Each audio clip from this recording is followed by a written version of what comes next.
আমি চারিদিকে দেখতে পাচ্ছি হেলিপ্যাডের চারিপাশ জুড়ে, মাঠের চারিপাশ জুড়ে, রাস্তার চারপাশ জুড়ে অনেক মানুষ এসছেন এখানে।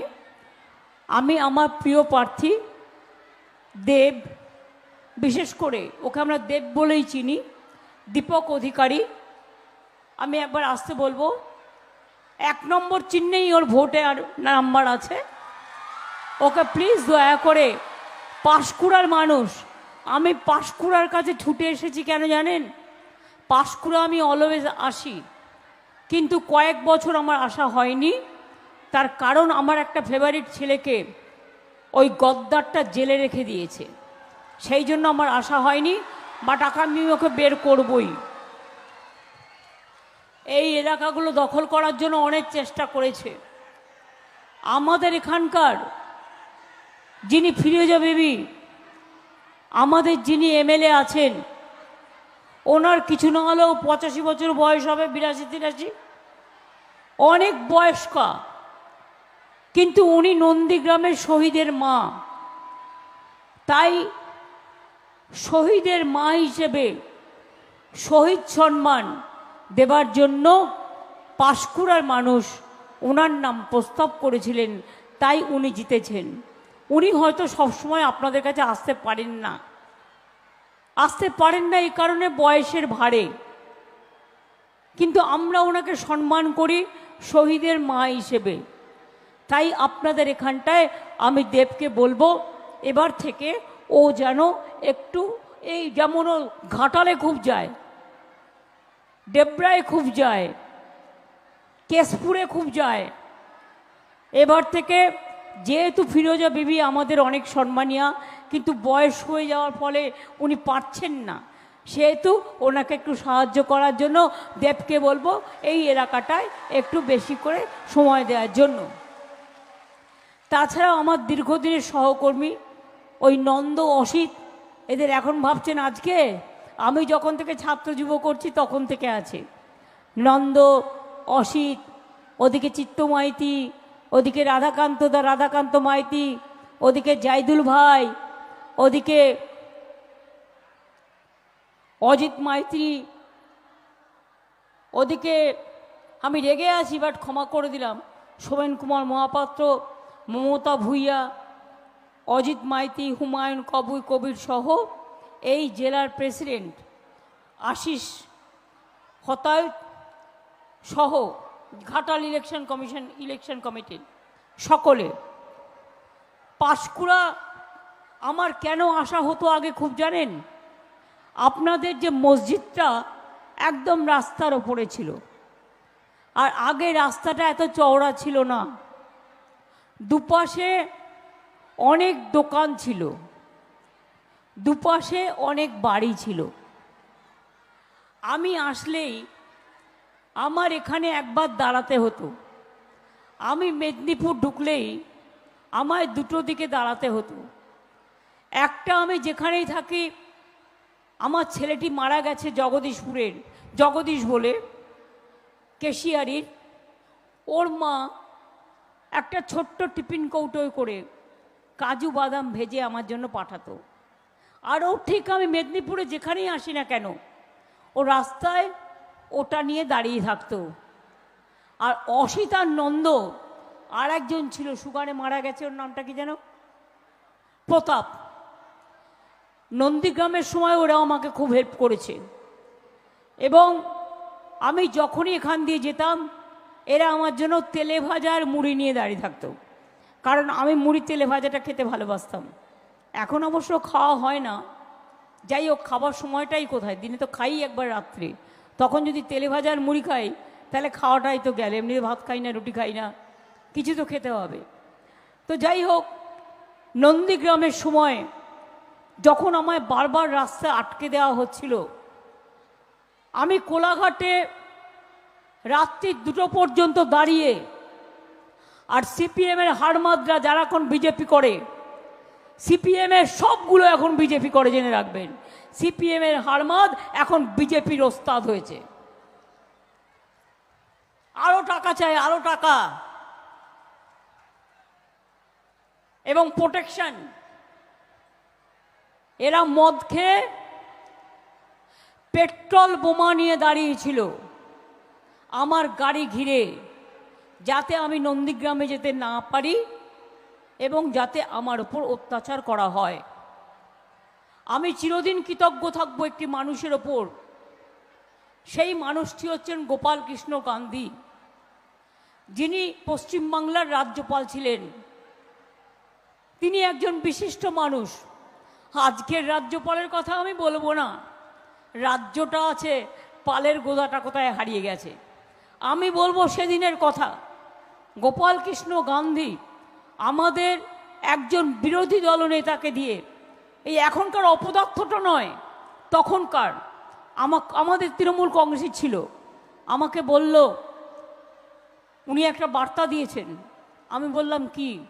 বলল, রাত্রিটা সরে যাও, তা নাহলে যে কোনো সময় পেট্রোল বোমা মেরে ওরা তোমায় মেরে ফেলবে, কারণ ওখানে পুলিশ কোনো কিছু করতে পারবে না, পুলিশ সিপিএম যা বলে তাই করে। এখন তো অনেক ভালো আছিস তোরা, এখন তো অনেক ভালো আছো তোমরা, পুলিশকে গালাগালি দিয়ে বেড়াও, পুলিশই তো আজকে প্রোটেকশন দিয়ে রেখে দিয়েছে তোমাদের।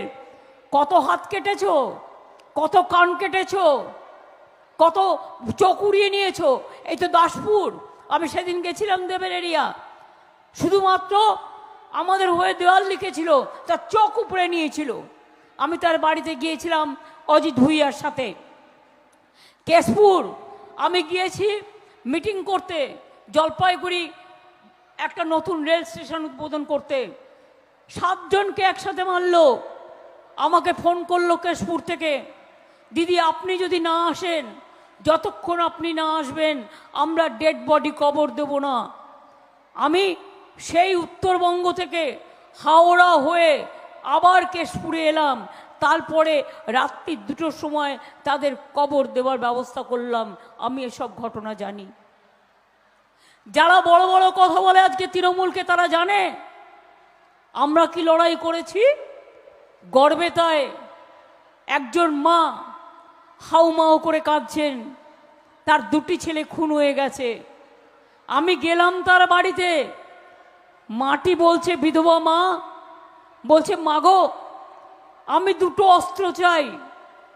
আমি বললাম অস্ত্র? আমি একটু অবাক হয়ে গেলাম। উনি বললেন, আমি এক হাতে একটা বন্দুক চাই, আর একটা হাতে তৃণমূলের পতাকা চাই। আমি বললাম কেন? বলল, যে সিপিএম আমার ছেলেদের খুন করেছে আমি তাদের বদলা নিতে চাই। আমি মায়ের মুখে কথা শুনেছিলাম। মনে রাখবেন, চমকাইতলায় মিটিং করতে গিয়েছিল মিদনাপুরে, আমাদের প্রত্যেকটা গাড়ি ভেঙে দেওয়া হয়েছিল। গুলি চালাতে চালাতে অজিত পাজাকে পর্যন্ত অ্যাটাক করে দেওয়া হয়েছিল। তখন আমি রেল মিনিস্টার ছিলাম, অজিত পাজা তখন মিনিস্টার ছিলেন। আমি নিতে গেলাম, গিয়ে দেখলাম গুলির বন্যা চলছে। আমি সামনে দাঁড়ালাম, দাঁড়িয়ে বললাম, এই কত গুলি আছে আমাকে ছোড়, অযোধ্যা চলে যান।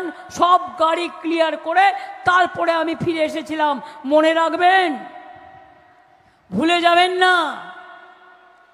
আর একটা ঘটনা যদি বলি আপনাদের, বাঁকুড়ার বিক্রমপুরের একটি পরিবার ছিল, তার 2 ছেলে কর্নেল কাজ করতো আর্মিতে। বাড়িতে বেড়াতে এসছে মায়ের কাছে। এবার সন্ধ্যা ঘনিয়ে এসছে, হঠাৎ দেখে বাড়িটা অন্ধকার হয়ে গেল। এবার মা দেখছে একটা ছেলে মায়ের কোলে মাথা রেখে শুয়ে পড়ল। মা অন্ধকারে বুঝতে পারেনি যে ওর অনেকটাই তখন মুন্ডু কেটে দিয়েছে। ও অস্পষ্ট বলল, মা একটু পানি দেবে? মা বলল, তো হ্যাঁ বাবা আমি আনছি।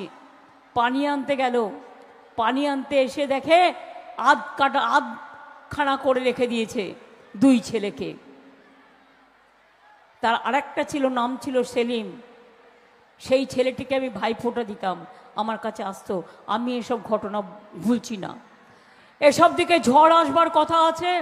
আমার মিটিং চললেও আমার মিটিং শুনতে হবে তার কোনো মানে নেই। আমি সবাইকে বলবো, আগে জীবন রক্ষা করবেন।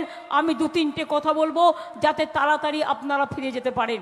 আর যদি বৃষ্টি ঝড়ের মধ্যে শুরু হয়ে যায় নিজেরা শেল্টার নেবেন, গাছের তলে কখনো দাঁড়াবেন না, আর বিদ্যুতের পোলের তলে কখনো দাঁড়াবেন না। এটা দিল্লির ভোট। আমরা চাই আপনাদের একটা ভোটে আমাদের একটা এমপি জিতে, একটা করে আমরা যদি আমাদের সব এমপিকে জেতাতে পারি, তাহলে দিল্লিতে ইন্ডিয়া জোট যে সরকার গড়বে, আমরা সেই জোটকে আমরা সম্পূর্ণভাবে হেল্প করব। মোদিবাবুদের কোনো গ্যারেন্টি নেই। একবার বলল 15 লক্ষ টাকা দেবে, 1 পয়সাও গ্যারেন্টি নেই। No guarantee 420। এবারে সে বলছে জল দিচ্ছি বিনা পয়সায়, আমরা দিচ্ছি, ওরা দিচ্ছে না। No guarantee 420। আমরা বলেছিলাম রেশন দেবো বিনা পয়সায়, আমরা দিচ্ছি, মোদি দিচ্ছে না। No guarantee 420। মানুষকে বলছে বিনা পয়সায় বিদ্যুৎ দিচ্ছি, মিথ্যে কথা বলছে। No guarantee 420। বলছে বিনা পয়সায় বিদ্যুৎ দিচ্ছি, দিচ্ছে? বিনা পয়সায় গ্যাস দিচ্ছি, দিচ্ছে? গ্যাস বেলুনের থেকেও বড় গ্যাস, যে মানুষ চোখে দেখতে পাচ্ছে না। সুতরাং এই যে মিথ্যাচারী, দুরাচারী, সন্দেশখালীর মেয়েদের নিয়ে কিভাবে চক্রান্ত করলো, তারপরে নেক্সট চক্রান্ত হচ্ছে দাঙ্গা করবার। আমি হিন্দু মুসলমান সবাইকে বলে যাই, মনে রাখবেন আমরা সবাই মানুষ, এবং মানবিকতার ধর্ম, একসাথে চলা, একসাথে কথা বলা। তাই আপনাদের আমি বলবো, আমরা সবাই মিলে যেন এক থাকি, একসাথে দুর্গা পুজো করব, একসাথে কালী পুজো করব, একসাথে লক্ষ্মী পুজো করব, একসাথে ঈদ করব, একসাথে জাহের থানে যাব, একসাথে মাঝের থানে যাব, একসাথে সব জায়গায় কাজ করব। আমি দুর্গা পুজোর সময় যেমন বলি, ওং সর্বমঙ্গল মঙ্গলে শিবে সর্বাত্ম সাধিকে শরণ্যেত্তম্বকে গৌরী নারায়ণী নমস্তুতে সৃষ্টিস্থিতি বিনাশনং শক্তিভূতে সনাতনী গুণশ্রয়ী গুণময়ী নারায়ণী নমস্তুতে শরণাগত দিনার্থ পরিত্রাণ পরায়ণে সর্বস্বার্থিহারে দেবী নারায়ণী নমস্তুতে। তেমনি আমি যখন ঈদে যাই তখন আমি বলি লা ইলাহা ইল্লাল্লাহ মুহাম্মদ রাসূলুল্লাহ। আমি যখন বড়দিনে যাই তখন আমি বলি may God bless all of you. আমি যখন সাঁওতালদের কাছে যাই, আমার যখন ভূমিজ পরিবারের কাছে যাই, আমার যখন লোধা কমিউনিটির কাছে যাই, আমার যখন বাউরি কমিউনিটির কাছে যাই, আমার যখন সবর কমিউনিটির কাছে যাই, আমার যখন মুন্ডা কমিউনিটির কাছে যাই, আমি সবাইকে ডেকে বলি জয় জোহার, তপশিলি বন্ধু আমাদের আছে। অর্থাৎ সবাইকে সম্মান করি। যেহেতু আকাশের অবস্থা খুব খারাপ, তাই বলি খেলা হবে, খেলা হবে, খেলা হবে, খেলা হবে, খেলা হবে, খেলা হবে। আমরা প্রোগ্রামের শেষে একটা নৃত্যের অনুষ্ঠান করি, কিন্তু আকাশের অবস্থা খারাপ বলে আমি চাই না এখানে মানুষ থাকলে যদি বজ্রপাত হয়, মানুষের ক্ষতি হয়। তাই ওই অনুষ্ঠানটা আজকে আমি করছি না। দেব জিতলে আমি কথা দিয়ে যাচ্ছি, ভালো করে আমরা এখানে সাংস্কৃতিক অনুষ্ঠান করে দেব। আমি আপনাদের সকলকে বলি ভালো থাকবেন। ভোটটা দেবকে দেবেন তো?